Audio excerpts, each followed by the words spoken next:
There comes a moment in every man's life when the silence of an empty house becomes louder than any crowd he's ever faced. Marcus Sterling knows this silence well. It's been his companion for 3 years now, ever since his beloved Margaret left him with nothing but memories and an estate too large for one broken heart. His new housekeeper, Elena, moves quietly through the sunlit kitchen, preparing refreshments for today's garden party. She seems like a godsend, efficient, caring, and remarkably intuitive about his needs. But during the gathering, as Marcus reaches for his customary cup, 7-year-old Lily tugs at his sleeve with urgent eyes. "Don't drink that," she whispers. "She's poisoning your tea." The words hit Marcus like thunder.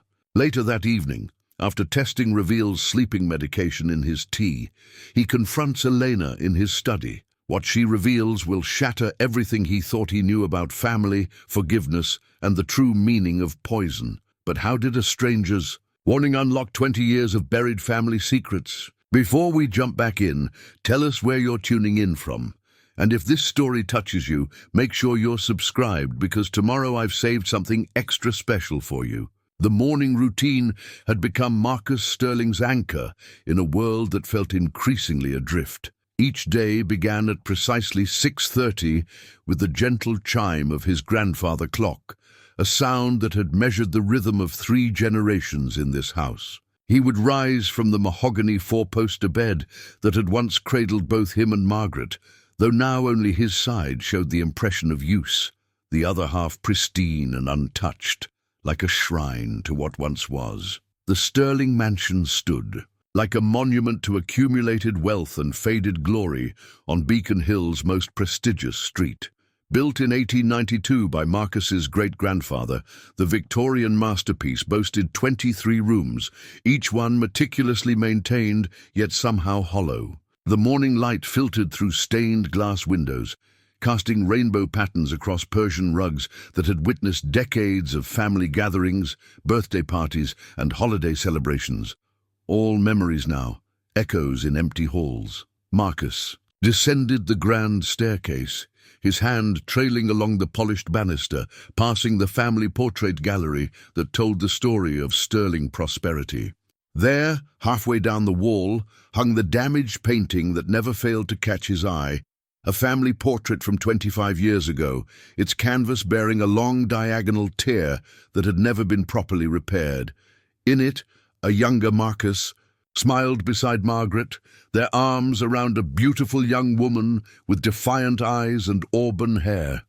The tear ran right through her face, as if time itself had tried to erase her from their story. "Good morning, Mr. Sterling," came the soft voice that had become the most welcome sound in his daily existence. Elena emerged from the kitchen, carrying his morning coffee on a silver tray, her movements graceful and purposeful.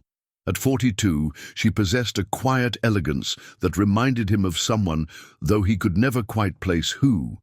Her dark hair was always neatly pulled back, her clothes simple but well-chosen, and her manner professionally warm without being presumptuous. "Elena," he nodded, accepting the coffee. "You're early again." "The garden party preparations, sir.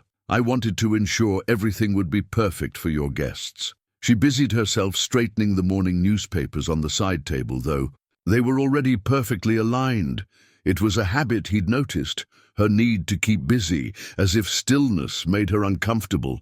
Elena had appeared at his door 6 months ago, responding to an advertisement his lawyer had placed after the previous housekeeper retired. Her references were impeccable, her skills remarkable, and most surprisingly, she seemed to understand his moods and needs without explanation. She anticipated when he wanted solitude and when he craved company, knew exactly how he liked his tea, and had somehow intuited that he preferred the curtains drawn in Margaret's old sitting room.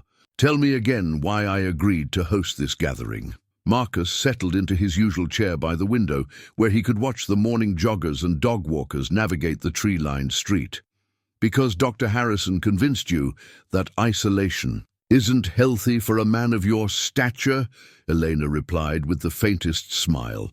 And because Mrs. Chen has been asking about your health, and you know she won't stop worrying until she sees you in person. Dr. Harrison, James to his friends, had been Margaret's physician and had become Marcus's reluctant confidant in the years since her passing. A man of 70 with kind eyes and infinite patience, he'd weathered Marcus's attempts to dismiss medical advice with the persistence of someone who genuinely cared. Mrs. Chen, their neighbor of 30 years, represented the last connection to the community life that Margaret had so valued. The morning ritual continued with Elena preparing breakfast, while Marcus reviewed financial reports that no longer held much interest. His wealth had grown substantially since Margaret's death, as if money were compensation for loneliness. The sterling fortune, built on shipping and later diversified into real estate and technology, provided him with every material comfort while leaving his soul remarkably impoverished. "Elena," he said, watching her arrange fresh flowers in a crystal vase, "where did you learn to do that so beautifully?" For just a moment, her hands stilled. "My mother taught me. She always said that flowers were nature's way of reminding us that beauty exists even in temporary things." There was something in her voice, a note of loss that resonated with his own grief. He wanted to ask more, to understand the shadows that sometimes crossed her face when she thought he wasn't looking. But he'd learned that Elena revealed herself in careful doses, like medicine taken drop by drop. The house began its daily transformation. Under Elena's careful orchestration, she moved through the rooms with an efficiency that spoke of deep familiarity, adjusting cushions, polishing surfaces, and arranging details with an eye that seemed to understand not just his preferences, but his memories. She knew, without being told, that he disliked cut roses because they reminded him of funerals, that he preferred classical music in the morning and jazz in the evening, and that certain photographs should remain turned face down on particular anniversaries. As the day progressed toward the dreaded garden party, Marcus found himself in his study, surrounded by the leather-bound books and maritime paintings that had once brought him such pleasure. Now they felt like artifacts from someone else's life. The room smelled of old wood and pipe tobacco, though he'd given up smoking years ago at Margaret's gentle insistence. Everything in this house carried the weight of the past. From the grandfather, clock's steady tick to the way afternoon light slanted through windows Margaret had chosen. Elena appeared in the doorway with his lunch, a perfectly prepared meal that somehow always included foods he craved without having to ask. "The first guests will arrive at 3, sir. Is there anything specific you'd like me to prepare for conversation?" It was a thoughtful question that revealed her understanding of his social anxiety. Since Margaret's death, he'd become increasingly uncomfortable with the small talk and forced pleasantries that had once come naturally. Margaret had been his bridge to the world, his translator for the language of human connection that seemed increasingly foreign. "Perhaps you could stay nearby," he found himself saying, "in case I need assistance." Elena's expression softened, with something that looked remarkably like affection. "Of course, Mr. Sterling. I'll be right here." As she turned to leave, Marcus noticed her pause at the family portrait, her gaze lingering on the torn section with an intensity that puzzled him. When she realized he was watching, she quickly looked away, but not before he caught an expression of profound sadness cross her features. The afternoon brought the arrival of Dr. Harrison, Mrs. Chen, and several neighbors Marcus barely recognized. People who had been Margaret's friends more than his own. Elena moved among them with practiced grace, ensuring everyone had refreshments while maintaining the perfect balance between presence and invisibility that marked exceptional household staff. But there was something else in Elena's manner, as she served and smiled and made polite conversation. She watched him with an intensity that went beyond professional concern, as if she were memorizing his every gesture and expression. When he laughed at one of Dr. Harrison's gentle jokes, the first genuine laughter in months, he caught Elena wiping her eyes in the kitchen doorway. The gathering wound down as afternoon faded to evening, guests departing with promises to do this again soon that everyone knew were merely politeness. Marcus stood in his empty parlor, surrounded by the detritus of forced sociability, empty teacups, crumpled napkins, the lingering scent of perfume and conversation that would soon be absorbed back into the house's prevailing silence. Elena began the clean-up with her usual efficiency, but Marcus noticed her hands trembling slightly as she stacked the delicate china. When he offered to help, she declined with unusual sharpness, then immediately apologized for her tone. "I'm sorry, sir. It's been a long day, for both of us," he agreed, studying her face. "Elena, are you quite well? You seem troubled." She paused in her work, and for a moment he thought she might say something important, reveal whatever secret she carried behind her careful composure. Instead, she simply nodded and returned to her tasks, leaving Marcus with the growing certainty that his housekeeper harbored mysteries that somehow involved him more deeply than either of them was ready to acknowledge. The second garden party arrived 3 weeks later, this time with Elena suggesting they invite some of the younger families from the neighborhood. "Children bring life to a house," she'd said, with a wistfulness that made Marcus wonder about her own family circumstances. He'd agreed, though he couldn't quite explain why, perhaps because Elena's suggestions had become increasingly difficult to refuse. The autumn afternoon was crisp and golden, with leaves crunching underfoot and the scent of apple cider warming on the kitchen stove. Marcus stood at his study window, watching Elena arrange refreshments on the outdoor tables with the same meticulous care she brought to everything. She'd tied her hair back with a yellow ribbon that caught the sunlight, and something about the gesture tugged at a memory he couldn't quite grasp. The guests began arriving at 2 o'clock. Dr. Harrison came first, as always, carrying a bottle of Marcus's favorite wine and wearing the patient smile of a man who understood that healing sometimes required social prescription. Mrs. Chen followed with her husband, both of them chattering about their grandson's upcoming wedding. Then came the neighbors, the Andersons with their twin boys, the Kowalskis with their teenage daughter, and finally the Washingtons with their friends visiting from out of town.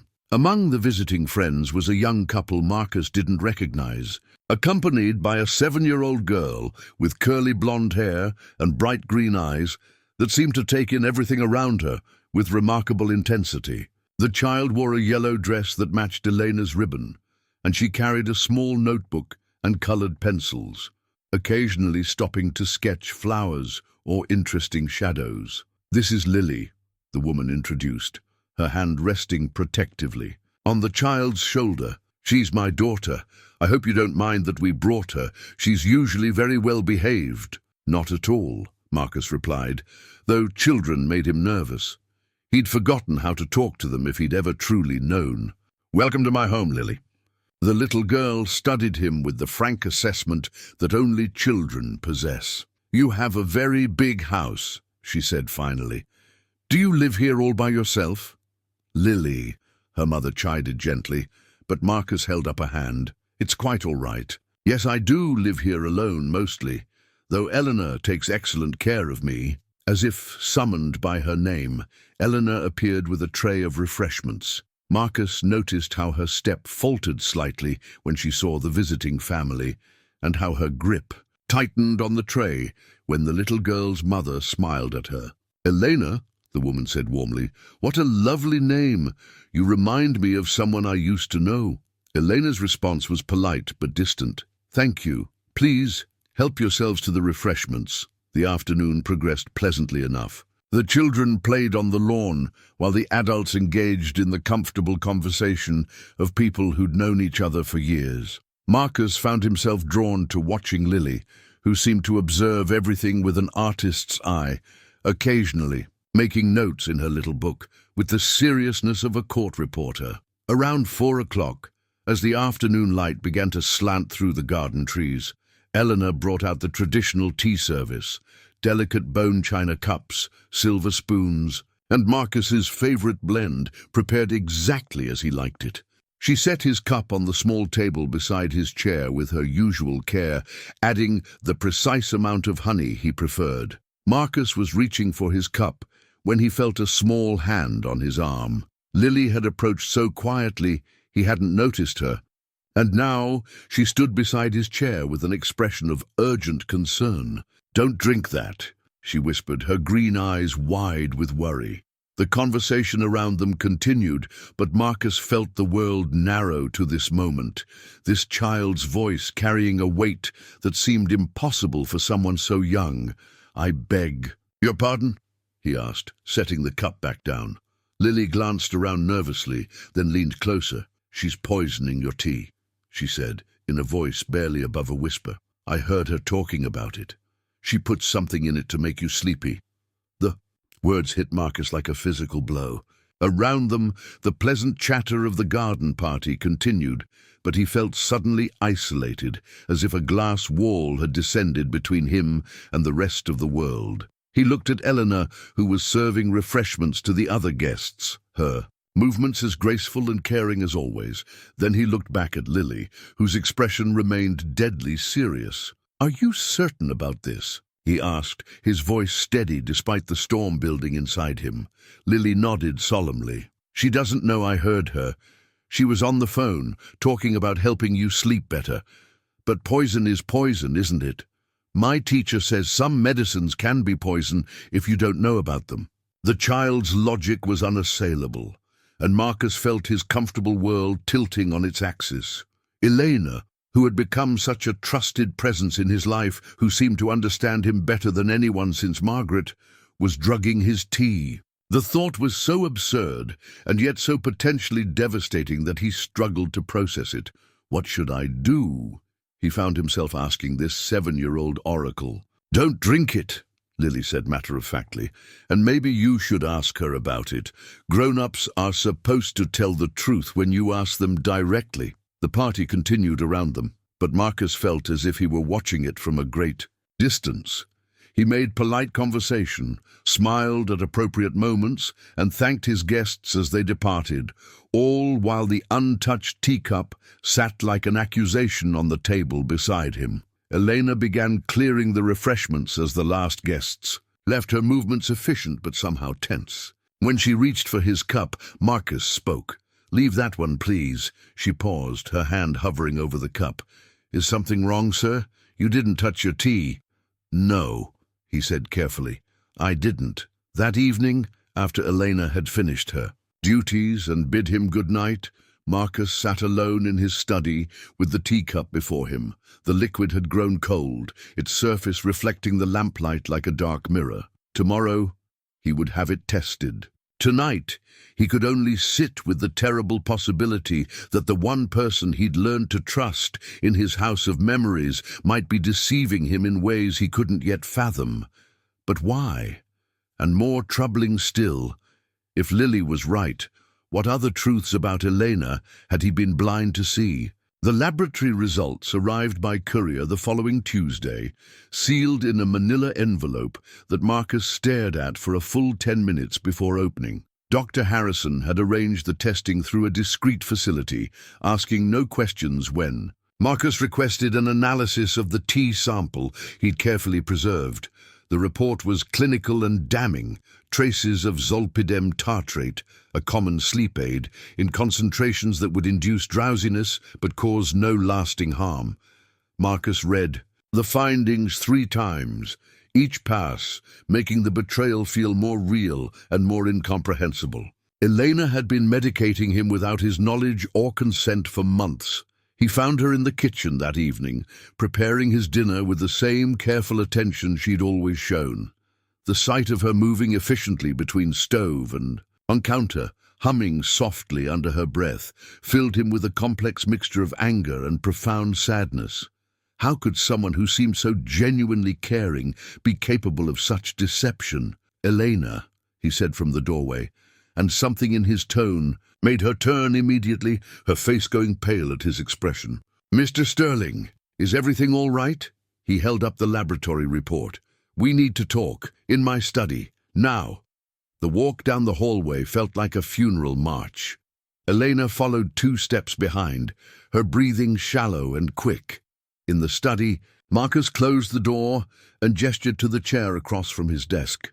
The same chair where they'd had so many pleasant conversations about household matters and life in general. "Sit down, please." She sat, her hands clasped tightly in her lap, her eyes fixed on the Persian rug between them. "I had my tea tested," Marcus said without preamble. "The cup from last week's garden party, the one a 7-year-old child warned me not to drink." Elena's shoulders sagged as if she'd been holding her breath for months and could finally exhale. "I can explain, can you?" His voice was harder than he'd intended. "Can you explain why my housekeeper has been drugging me? Can you explain why someone I trusted, someone I welcomed into my home, has been treating me like a chemistry experiment?" "It's not like that." Her voice was barely above a whisper. "I never meant to hurt you. I would never hurt you." "Then, what exactly did you mean to do?" Elena raised her head, and Marcus was shocked to see tears streaming down her face. "You weren't sleeping. Night after night I could hear you pacing in your room, wandering the halls. You were exhausted, grieving, slowly killing yourself with insomnia and isolation. The medication was mild, just enough to help you rest. Without my knowledge, without my consent. Because you would have refused. You refuse help from everyone. Doctor, Harrison, your neighbors, anyone who tries to care about you. You're so determined to suffer alone that you won't accept even the smallest kindness." The accusation stung because it held more than a grain of truth. "That was my choice to make, not yours, was it?" Elena stood abruptly, her professional composure finally cracking. "Was it your choice? Or was it your grief talking? Was it your choice, or was it the depression that's been eating away at you since Margaret died?" The mention of his wife's name hit Marcus like a slap. Don't you dare, don't care about you. Don't watch you waste away in this beautiful house while you pretend that isolation is strength. Don't try to help when I see you destroying yourself day by day." Her voice broke on the last words, and Marcus found himself staring at a woman he thought he knew, revealing depths of emotion that seemed far too personal for a mere employee. "Who are you?" he asked quietly. "Really? Who are you, Elena?" She sank back into the chair, her face buried in her hands. For a long moment, the only sound was the ticking of the grandfather clock and Elena's muffled sobs. When she finally looked up, her eyes held a pain so raw it made Marcus's own grief seem small by comparison. "My name isn't Elena," she said. "It's Sarah. Sarah Sterling." The words hung in the air like a physical presence. Marcus felt the world tilt and shift around him, reality reorganizing itself into patterns he couldn't quite comprehend. "That's impossible," he whispered. "Sarah Elena Sterling," she continued, her voice gaining strength. "Born March 15th, 1982. Graduated from Boston University with a nursing degree. Married David Chen against her father's wishes in 2004. Disowned by that father 3 months later when she refused to annul the marriage." Each word was a hammer blow to Marcus's carefully constructed world. Sarah, his daughter, his beautiful, stubborn, willful daughter who had chosen love over money and family approval over security.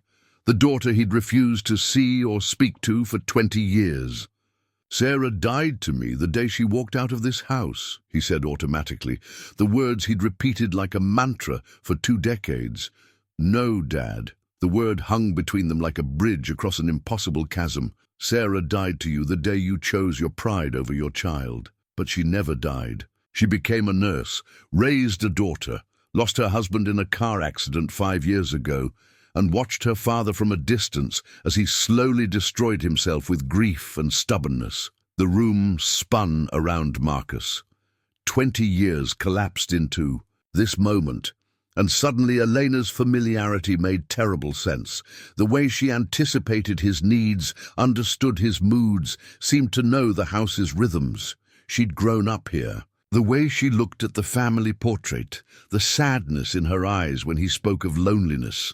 She was mourning the father she'd lost to his own rigid principles.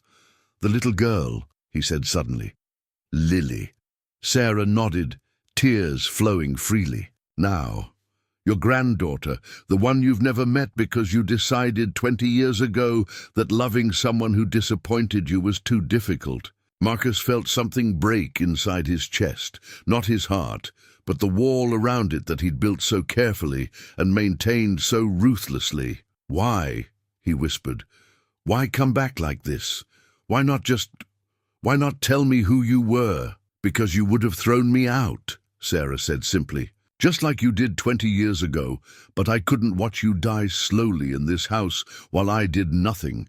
I couldn't let my pride matter more than your life, even if yours mattered more than mine. The silence that followed was profound and painful. Marcus stared at this woman, his daughter, seeing Margaret's eyes in her face, his own stubborn chin in her defiant posture. She'd inherited the worst of both their natures, his pride and Margaret's capacity for self-sacrifice. The medication, he said finally. You have chronic insomnia. Your health records show you've refused treatment for years. A mild sleep aid seemed like the least I could do without revealing myself. I thought if you could just rest, maybe you could start to heal. My health records? Marcus's voice sharpened. How did you? I'm a nurse, Dad. I know people, and I've been worried about you for years. The casual way she said Dad undid something fundamental in Marcus's chest. He hadn't heard that word in 20 years, hadn't realized how much he'd missed it until this moment. Margaret, he said suddenly, did she know? Before she died, did she know you were? Sarah's face crumpled. She tried to contact me, sent letters, emails, even hired a private investigator to find me after David died. She wanted to reconcile the family before. She couldn't finish the sentence. But I never saw any letters, because you would have torn them up, just like you tore up my wedding invitation, just like you destroyed every photograph that had me in it, just like you had that portrait damaged rather than looking at my face every day. Marcus glanced at the torn family portrait on the wall, seeing it now with different eyes. He hadn't damaged it. Margaret had, in a moment of grief and frustration, over his stubborn refusal to forgive their daughter. The tear hadn't been an accident. It had been a statement about what his pride was doing to their family. The sleeping medication, he said again, trying to focus on something concrete while his world rebuilt itself around him. How long? 6 months. Since I started working here. Always mild doses, always safe. I monitored your vital signs, watched for any adverse reactions. I'm a registered nurse, Dad. I would never put you at risk. He wanted to be angry. Part of him was angry at the deception, at the presumption, at 20 years of missed conversations and lost time. But a larger part was simply exhausted by the weight of carrying resentment for so long. Why now? He asked. Why risk exposure now? Sarah smiled through her tears. Because Lily asked me why her grandfather didn't love her enough to meet her, and I realized that keeping secrets was just another form of pride, and pride has already cost our family too much. The days following Sarah's revelation passed in a strange, suspended state, where nothing felt quite real. Marcus found himself studying her face across the breakfast table, searching for traces of the defiant 22-year-old who had walked out of his life, finding instead a woman shaped by grief and single motherhood into someone both familiar and utterly foreign. She still performed her duties as Elena, preparing meals, maintaining the house, handling correspondence, but the pretense felt thin and awkward now. They moved around each other like dancers, learning new steps, uncertain of their roles, careful not to assume too much or too little. On Thursday morning, while Sarah was arranging fresh flowers in the front hall, Marcus made a discovery that changed everything again. He'd been looking for his reading glasses in Margaret's old writing desk when his fingers found the hidden compartment she'd revealed to him only once, years ago, sworn him to secrecy about. Inside, beneath layers of tissue paper and lavender sachets, he found a bundle of letters tied with a blue ribbon. letters addressed to Sarah in Margaret's careful handwriting, all marked "Return to sender" in different hands and different inks. Spanning nearly 5 years, with trembling fingers, he opened the first one, dated just 6 months after Sarah's wedding. "My dearest Sarah, your father's pride is a mountain that seems impossible to move, but mountains can be worn down by persistent water, and my love for you is an ocean. I know you're hurt, and I know he's hurt, and I know neither of you knows how to take the first step back toward each other. I dream of grandchildren I may never meet, of holidays where our table isn't missing the laughter that was uniquely yours. I know you're building a beautiful life with David, and I'm so proud of the woman you've become, the woman who was brave enough to choose love over convenience, truth over expectation. Please don't let your father's stubbornness rob us all of the family we could still be." Marcus read through letter after letter, each one a bridge Margaret had tried to build across the chasm of his pride. She wrote about Sarah's nursing school graduation, about David's promotion at the bank, about her own dreams of reconciliation. The later letters grew more urgent as Margaret's health began to fail, her handwriting shakier, but her message more desperate. "Sarah, I'm running out of time to fix what I helped break. Your father needs you more than his pride will let him admit. When I'm gone, he'll have nothing left but his regrets and this empty house. Please don't let my death be the thing that finally brings you home.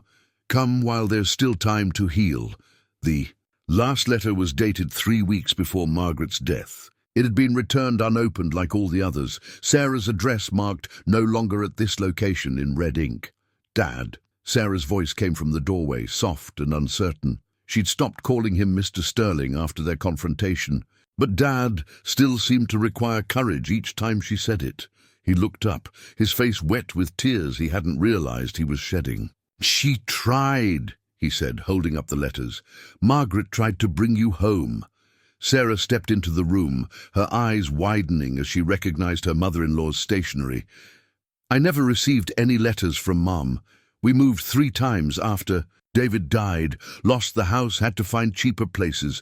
The postal service must have—" She trailed off, reaching for one of the returned envelopes.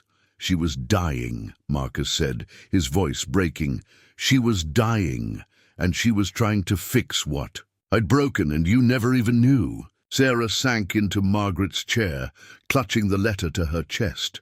"She loved me," she whispered. "Even after everything, she still loved me. She never stopped loving you. Neither did I, if I'm being honest. I didn't know how to love you and keep my principles at the same time. I thought if I gave in, if I accepted your choice, I'd be saying that family loyalty meant nothing, that the Sterling name meant nothing." "The Sterling name." Sarah laughed bitterly. "Do you know what the Sterling name meant to me, Dad? It meant being the daughter of a man who valued his reputation more than his child's happiness. It meant growing up knowing that love in our family came with conditions and expiration dates." The words stung because they held truth he'd never wanted to acknowledge. "I thought I was protecting family traditions, the importance of choosing a partner who understood our world, our responsibilities." David understood responsibility just fine. "He was a good man, Dad. He worked 2 jobs to put me through nursing school, never complained when I had to work nights, taught Lily to ride a bicycle and read bedtime stories, and—" Her voice caught. "He would have loved you if you'd given him the chance." Marcus studied his daughter's face, seeing Margaret's gentleness warring with his own stubborn fire. "Tell me about him, about your life, about—" He swallowed hard. "About my granddaughter." Over the next hour, Sarah painted a picture of the life she'd built in his absence. David Chen, the bank manager's son who'd fallen in love with her fierce independence and dry humor. Their small apartment filled with laughter and second-hand furniture and dreams of the future. Lily's birth, a difficult pregnancy that had terrified them both, but resulted in a little girl, with David's kind eyes and Sarah's curious mind. "She draws constantly," Sarah said, smiling through tears. "Everything she sees, she wants to capture." On paper, David used to say she got it from you, the attention to detail, the way you used to sketch ship designs when you thought no one was looking. Marcus remembered those sketches, abandoned decades ago when business consumed his artistic impulses. I haven't drawn anything in years. Maybe you could teach her. She'd love that.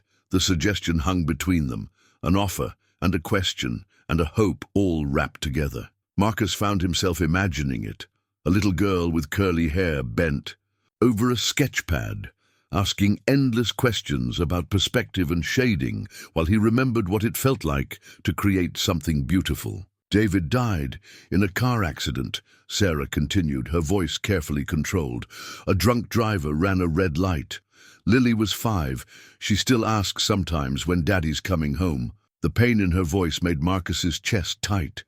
His daughter had faced the same devastating loss that had nearly destroyed him, but she'd done it alone without family support, while raising a grieving child. I should have been there, he said quietly. I wanted to call you when it happened. Sat by the phone for hours with your number written on a piece of paper. But I kept thinking about the last thing you said to me, that if I walked out that door, I shouldn't bother coming back. Marcus closed his eyes, remembering that final argument 20 years ago. He'd been so certain that Sarah was making a mistake, so convinced that his experience and wisdom gave him the right to dictate her choices. The cruel words he'd spoken in anger had seemed justified then. Now they felt like stones he'd thrown at his own heart. I was wrong, he said simply. About David, about your choices, about what family means. I was so afraid of losing control that I lost everything that mattered. Sarah reached across the space between them and took his hand. The first physical contact they'd shared since she'd revealed her identity. Her fingers were slender and strong, marked by years of nursing work and single motherhood, and they felt exactly like Margaret's when she'd comforted him through his darkest moments. I used to hate you, she said quietly. For years I carried that anger like armor, but watching you these past months, seeing how lonely you've become, how much you've lost, I realized that hate was just grief in disguise. We both lost our family that day, Dad. We both paid the price for pride. How do we fix it? Marcus asked. How do we rebuild something that's been broken for 20 years? Sarah squeezed his hand. One day at a time, one conversation at a time, one grandfather-granddaughter art lesson at a time. Despite everything, Marcus found himself smiling. She really likes to draw. She filled an entire notebook with sketches of your house during the garden party. Your gardens, the front gate, even the way the light falls through the dining room windows. She said it felt like a house where stories live.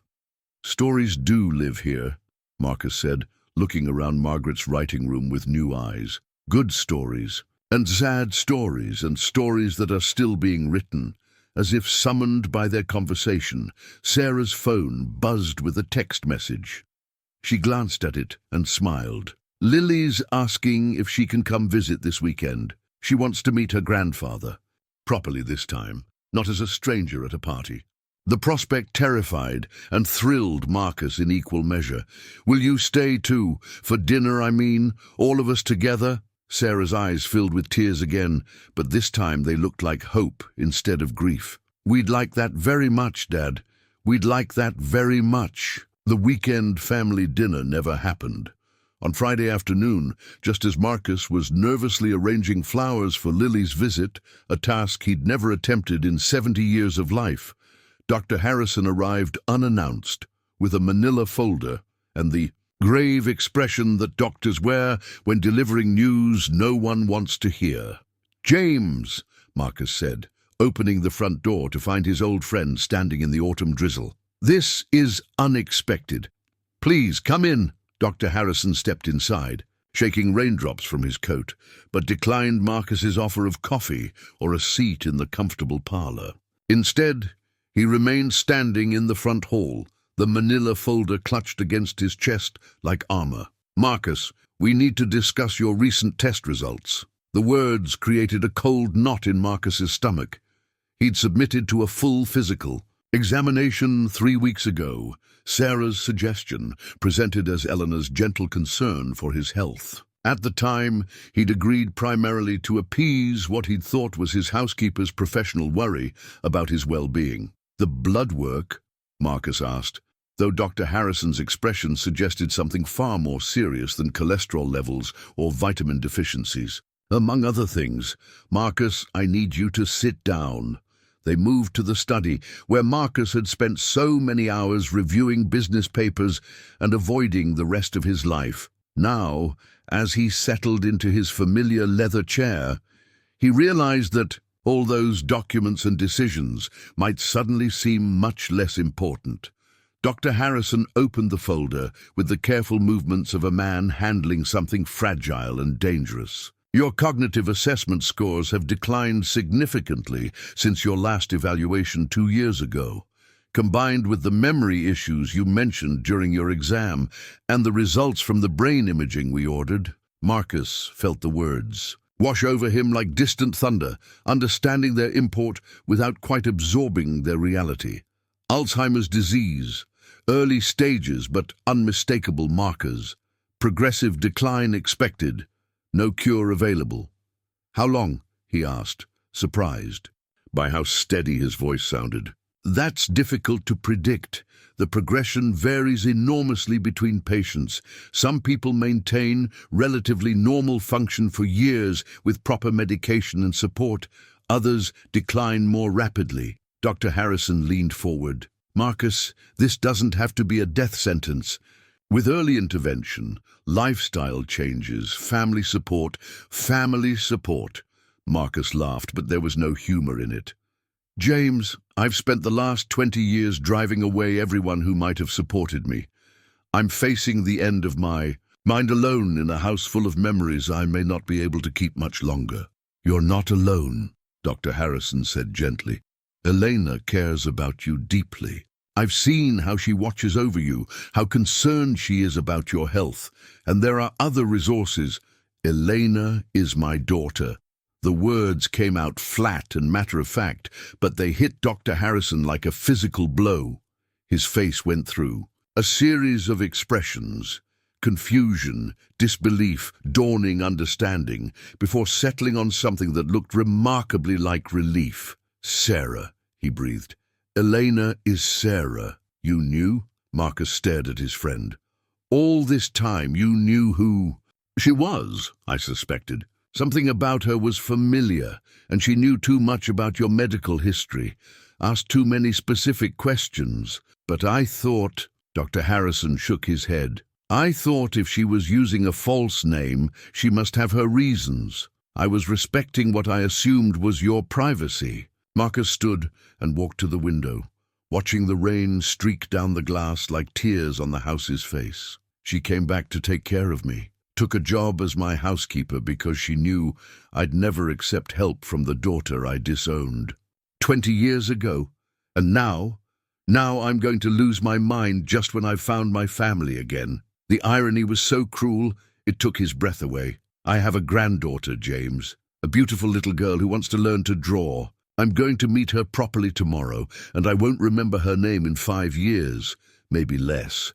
Dr. Harrison joined him at the window. "Marcus, early-stage Alzheimer's isn't an immediate death sentence for your relationships. You have time, potentially years, to build memories with your granddaughter, to repair things with Sarah, to be the father and grandfather you couldn't be before.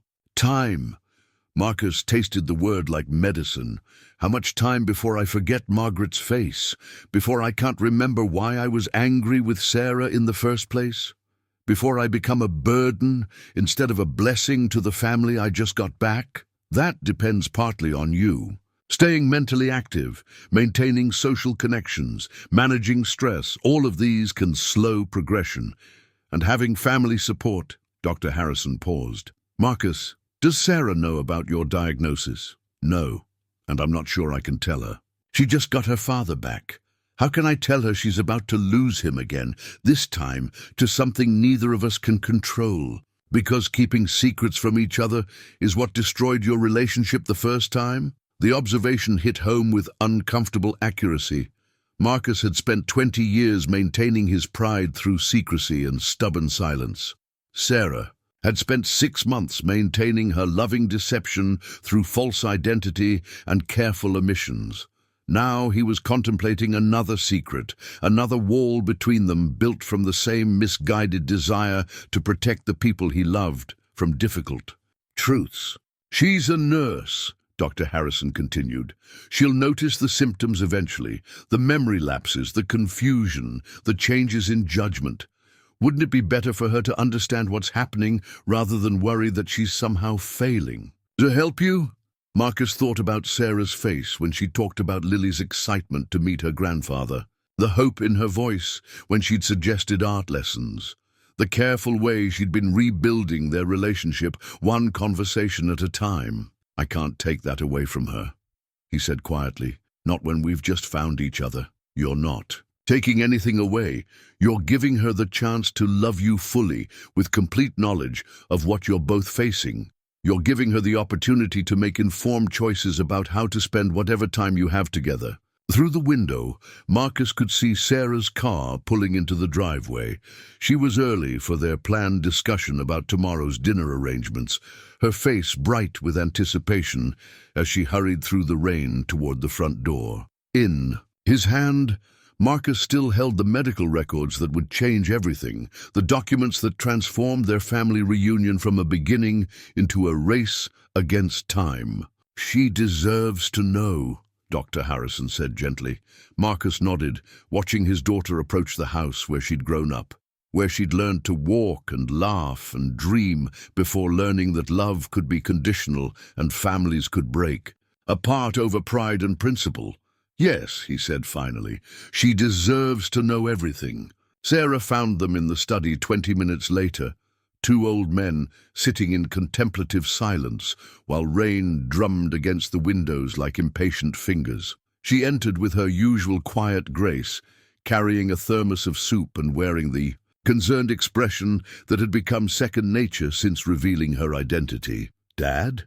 Dr. Harrison? You both look like someone died." The unfortunate choice of words made both men wince. Marcus gestured to the chair across from his desk, the same chair where she'd sat during their confrontation, where they'd begun the delicate work of rebuilding their relationship.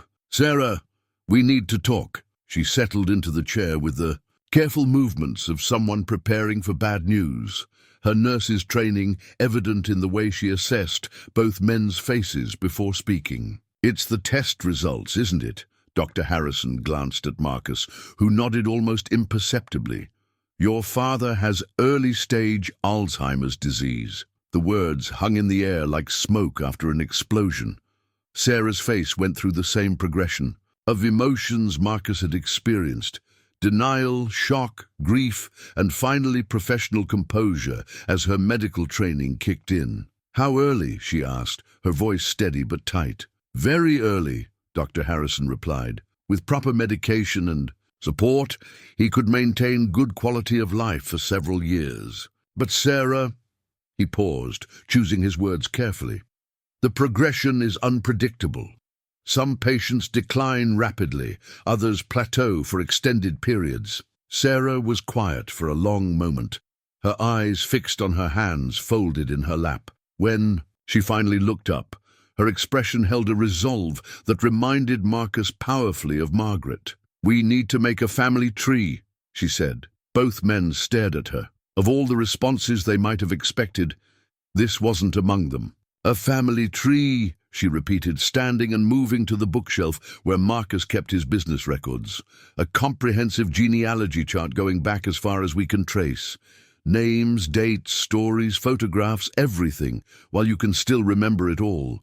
Marcus felt something shift in his chest, a loosening of the tight knot of despair that had formed when Dr. Harrison first spoke the word Alzheimer's for Lily, for her children, for all the generations that come after us. "Dad, you're the last person alive who remembers your grandfather's stories about building the shipping business. You know family legends that exist nowhere but in your memory. If we don't capture them now—" She didn't need to finish the sentence. Marcus understood. His memories weren't just his own. They were the repository of sterling family history. And when they faded, centuries of stories would die with them. "I'll need help," he said. "My memory isn't what it was even before this diagnosis." "That's what family is for." Sarah pulled out her phone and began typing notes. "I'll take time off work. We'll spend the next few weeks going through every photo album, every document, every story you can remember. And Lily can help. She's wonderful at organizing things, and she loves stories." Dr. Harrison cleared his throat gently. "Sarah, you should know that this kind of intensive reminiscence work can be emotionally challenging for families dealing with dementia. There will be frustrations, moments when memories don't align, times when, then we'll deal with those." "Times when they come," Sarah interrupted. "Dr. Harrison, I've spent 20 years believing my father cared more about his pride than his daughter. I'm not wasting whatever time we have left being afraid of what might go wrong." Marcus looked at his daughter, really looked at her, and saw Margaret's fierce determination coupled with his own stubborn refusal to surrender. For the first time since receiving his diagnosis, he felt something other than despair. "Where do we start?" he asked. Sarah smiled, and it transformed her entire face. "We start with tomorrow's dinner. Lily's been planning it all week. She wants to cook with her grandfather and hear stories about her grandmother. She's made a list of questions. 47 of them last count. Things like, what was Grandma's favorite color? And did you ever have a dog? And why is the house so big?" "She's very thorough." Marcus laughed despite himself. 47 questions. "I may not remember all the answers." "Then we'll figure out the answers together. And the ones we can't figure out, we'll make new stories." "To fill the gaps," Dr. Harrison stood, gathering his papers. "I'll leave you two to your planning. Marcus, I'll have your medication ready by Monday. And Sarah," he paused at the door, "you're doing exactly the right thing. Memory isn't just about the past. It's about creating meaning that extends into the future." After he left, Marcus and Sarah sat in comfortable silence, each lost in their own thoughts. Outside, the rain had softened to a gentle patter, and the late afternoon light filtering through the clouds cast everything in shades of gold and silver. "Are you afraid?" Sarah asked quietly. Marcus considered the question seriously. "Terrified," he admitted. "Not of dying. I made peace with that possibility when Margaret passed, but of forgetting, of losing the memories that make me who I am, of becoming a stranger to the people I love."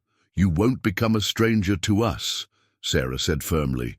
"Even if you forget our names, even if you can't remember our faces, you'll still be our father and grandfather. Love doesn't require memory, Dad. It just requires presence. Your mother used to say something similar. She said that love was less about remembering the past and more about choosing to stay present in each moment. She was a wise woman. She would have loved what you're planning, the family tree, the stories bringing Lily into our history." Marcus paused. "She would have been so proud of the woman you've become, Sarah.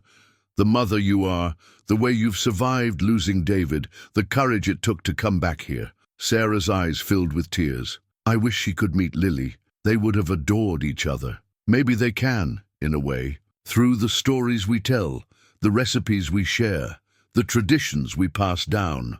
Margaret lives on in the family we're rebuilding." As if summoned by their conversation about her, Sarah's phone rang. Lily's face appeared on the screen, bright and expectant.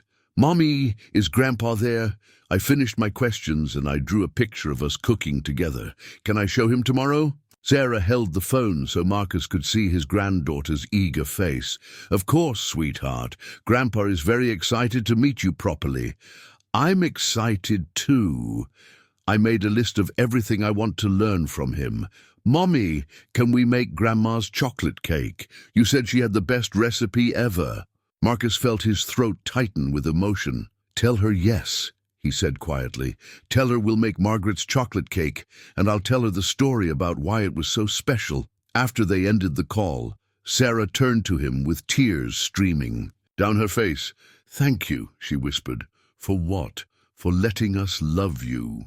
for being brave enough to fight this disease with family instead of fighting it alone, for giving Lily the grandfather she's always dreamed of having. Marcus reached across the space between them and took his daughter's hand. Thank you for coming home, for saving me from myself, for showing me that it's never too late to choose love over pride. Tomorrow would bring challenges, a 7-year-old's endless questions, the delicate work of rebuilding family bonds, the shadow of progressive illness hanging over the Saturday afternoon arrived with the kind of autumn sunshine that makes everything look like it's been painted in watercolors. Marcus stood at his bedroom window, adjusting his tie for the 3rd time, watching for Sarah's car with the nervous energy of a man preparing for the most important meeting of his life.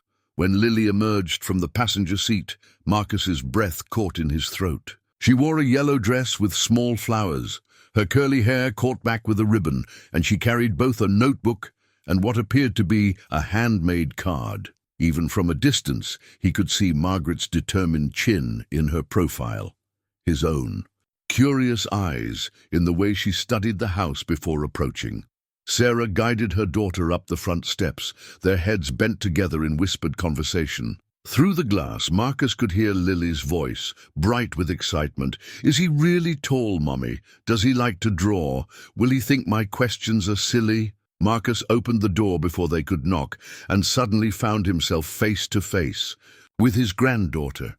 Up close, she was even more remarkable, a perfect blend of both sides of her family, with an intensity of focus that reminded him of himself at that age, and a warmth that was purely Margaret's legacy. "Hello," Lily said formally, extending her small hand. "I'm Lily Chen. You're my grandfather."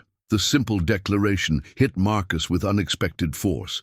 He knelt to her level, accepting her handshake with all the seriousness it deserved. "Hello, Lily Chen. I'm Marcus Sterling, and I'm very honored to meet you." She studied his face with the frank assessment that only children possess. "You have kind eyes," she announced finally. "Mommy said you might, but sometimes grown-ups look different than their eyes suggest. And what do my eyes suggest to you?" Lily tilted her head, considering. "That you've been sad for a long time, but you're getting better, and that you like stories as much as I do." Sarah, watching this exchange, wiped her eyes discreetly. "Lily, why don't you show Grandpa what you brought?" Lily opened her notebook to reveal dozens of carefully drawn pictures. The Sterling mansion from various angles, imagined scenes of family dinners, sketches of an elderly man and a little girl working together in a kitchen. At the bottom of the last page she'd written in careful block letters, "Things to learn from Grandpa." "I drew us cooking together," she explained, pointing to one particularly detailed illustration. "And this one is us looking at old photographs. And this one is you teaching me to draw boats, because Mommy said your family built ships." Marcus's throat tightened with emotion. This child had been dreaming of their relationship for months, creating a detailed fantasy of grandfather-granddaughter activities while he'd been obliviously grieving his solitude. "These are beautiful, Lily. Would you like to see the kitchen where we're going to cook together?" The afternoon unfolded like a carefully orchestrated symphony of discovery. In the kitchen, Marcus pulled out Margaret's recipe book, a battered volume held together with rubber bands and filled with decades of handwritten notes and modifications. Lily approached it with the reverence usually reserved for ancient texts. "This was your grandmother's," Marcus explained, opening to the chocolate cake recipe. She wrote notes in the margins about what worked and what didn't, little reminders about family preferences. Lily traced the faded handwriting with her finger. She wrote, "Marcus likes extra vanilla right here." She did. She knew all of our favorites and wrote them down so she wouldn't forget. As they worked together, measuring flour, cracking eggs, mixing batter, Marcus found himself telling stories he hadn't shared in decades. How Margaret had burned their first attempt at this cake so badly the smoke alarm went off during a dinner party. How she'd experimented with the recipe for years before achieving the perfect balance of chocolate and coffee that made it legendary among their friends. "Were you very sad when Grandma died?" Lily asked while they waited for the cake to bake. Her question delivered with the directness that children use to navigate difficult truths. Marcus considered how to answer honestly without overwhelming her. "Very sad," he said finally. "The saddest I'd ever been. I missed her so much that I forgot how to be happy. Is that why you didn't want to meet me and Mommy? Because you were too sad?" Sarah started to intervene, but Marcus held up a gentle hand. "That's exactly why, Lily. I was so afraid of feeling more sadness that I didn't leave room for happiness. It was a mistake, the biggest mistake of my life." Lily nodded sagely. "Daddy used to say that feelings are like weather. They change, but you have to wait out the storms to see the sunshine again." The wisdom in her young voice made Marcus understand why Sarah had fought so hard to reconnect their family. This child carried David's gentle philosophy and Margaret's emotional intelligence wrapped in her own unique perspective on the world. While the cake cooled, they moved to the study, where Marcus had spread out photo albums, family documents, and the beginnings of their family tree chart. Lily approached each item with scientific curiosity, asking questions that revealed both her artistic eye and her genuine interest in family history. "Why is this lady's dress so fancy?" she asked, pointing. "To a formal portrait of Marcus's grandmother. That's your great-great-grandmother. She's wearing her wedding dress, which was considered very fashionable in 1890. Can I draw her dress? It has beautiful buttons." "Of course, and I'll tell you about her while you draw." As Lily sketched, Marcus shared stories he hadn't told in years. How his grandmother had been one of the first women in Boston to drive an automobile, how she'd insisted on installing electric lights throughout the house, despite his grandfather's concerns about the safety of such modern technology. "She sounds brave," Lily observed, adding careful details to her drawing. "She was. All the Sterling women have been brave.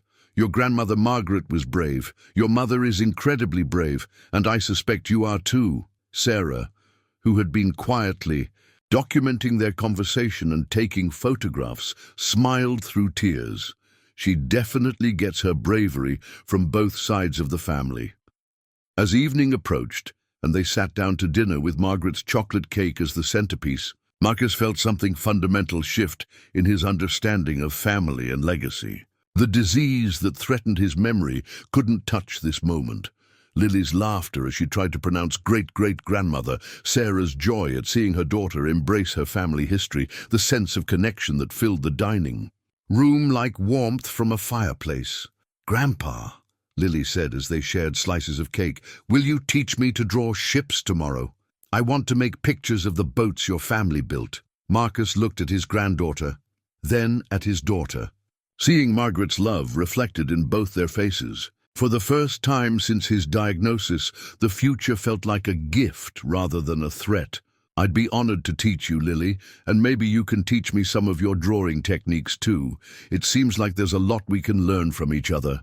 "That's what families do," she said matter-of-factly, taking another bite of cake. "They teach each other things and tell each other stories and love each other even when they make mistakes." In that moment, Marcus understood that healing didn't require perfect memory or unlimited time. It simply required showing up, being present, and choosing love over fear, a lesson his 7-year-old granddaughter had somehow mastered while he'd spent decades learning it the hard way. 6 months later, the Sterling mansion hummed with life in ways it hadn't known for decades. The sound of Lily's laughter echoed through halls that had grown accustomed to silence, and the kitchen island bore the comfortable clutter of 3 generations sharing daily meals and ongoing projects. Marcus stood in his study doorway, watching Lily work at the large table they'd installed for their family tree project. The chart now covered an entire wall, a sprawling tapestry of names, dates, photographs, and stories stretching back 5 generations. Lily had appointed herself the family historian, carefully copying information in her improving handwriting, and adding her own illustrations to bring their ancestors to life. "Grandpa," she called, without looking up from her latest drawing, "tell me again about great-great-grandmother's automobile. I want to get the wheels right." Marcus settled into the chair beside her, his movements slower now, but his mind still sharp for the stories that mattered most. The Alzheimer's medication had helped stabilize his condition, and Dr. Harrison remained cautiously optimistic about his progression. But more importantly, having purpose, having family to remember for, had given him strength he didn't know he possessed. She called it her freedom machine, he began, watching Lily's careful strokes bring the antique car to life on paper. Said it was the first time in her life she could go anywhere she wanted without asking permission or waiting for someone else to take her. Sarah appeared in the doorway, carrying afternoon tea and wearing the relaxed expression that had replaced her careful professional composure. She'd officially resigned from her nursing position and moved into the mansion permanently, taking over the guest wing that had been empty for years. The transition from housekeeper to daughter to live-in caregiver had been remarkably smooth, as if the house itself had been waiting for them to remember how to be a family. "How's the Sterling archive progressing?" she asked, setting down the tea service. "We're up to 43 family stories documented," Lily announced proudly. "And Grandpa promised to teach me about ship design next week." Marcus smiled, remembering his abandoned sketches from decades past. Teaching Lily had rekindled his own interest in drawing, and their shared art sessions had become the highlight of his days. She approached creativity with the fearless enthusiasm he'd lost somewhere in the business of being an adult. And through her eyes, he was rediscovering the joy of making something beautiful, just for the sake of beauty. "Dr. Harrison called," Sarah said gently. "Your latest cognitive tests show stable function, no significant decline since the last evaluation." The relief in her voice reminded Marcus daily of how precious their time together was, but also how much they'd already accomplished. The family tree was more than a historical record. It was proof that love could survive separation, that stories could bridge decades of silence, and that healing was possible even when time was limited. "Lily," he said, watching his granddaughter add careful details to her drawing, "what do you think great-great-grandmother would say about our family now?" She considered the question with characteristic seriousness. "I think she'd say we figured out how to be brave like her, and that families are like her automobile. They can take you anywhere you want to go, as long as everyone helps with the steering." Through the study windows, Marcus could see the garden where Lily's warning had changed everything. The new family. Portrait they'd commissioned sat on his desk, 3 generations smiling together in the same room where painful secrets had been revealed and forgiveness had been chosen over pride. In the end, the real poison hadn't been sleeping medication, slipped into afternoon tea. It had been 20 years of accumulated bitterness, stubborn pride, and the toxic belief that love should come with conditions. A 7-year-old's innocent warning had saved more than Marcus's health. It had saved his heart, his family, and his understanding of what truly mattered in the time that remained. As Lily continued her drawing and Sarah planned their next family project, Marcus felt the profound contentment of a man who had learned, perhaps just in time, that the greatest legacy isn't wealth or property or even memory. It's the love we choose to give and receive while we're still here to share it.